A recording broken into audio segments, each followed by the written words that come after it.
აფხაზეთის ავტონომიური რესპუბლიკის მთავრობის თავმჯდომარე სამეგრელო ზემო სვანეთის რეგიონში ვიზიტის ფარგლებში მესტიის მუნიციპალიტეტში, ლენჯერსა და ჭუბერში მცხოვრებ დევნილ ოჯახებს ესტუმრა. გიორგი ჯინჭარაძე სოფელ ლენჯერში ელვარდ გულედანის ოჯახში იმყოფებოდა.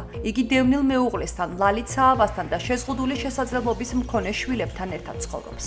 მთავრობის თავმჯდომარე ადგილზე გაეცნო ოჯახის საყოფაცხოვრებო პირობებს, მათ წინაშე არსებულ სოციალურ გამოწვევებსა და საჭიროებებს.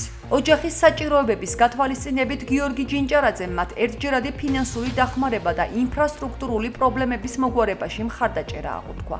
შეხვედრისას მან სოციალურად დაუცველ ოჯახს სიმბოლური საჩუქრებიც გადასცა. მთავრობის თავმჯდომარე ასევე სოფელ ჭუბერში მცხოვრებ ლაშა ცინდელიანის მრავალშვილიან ოჯახს ესტუმრა, სადაც 5 არასრულწლოვანი ბავშვი იზრდება.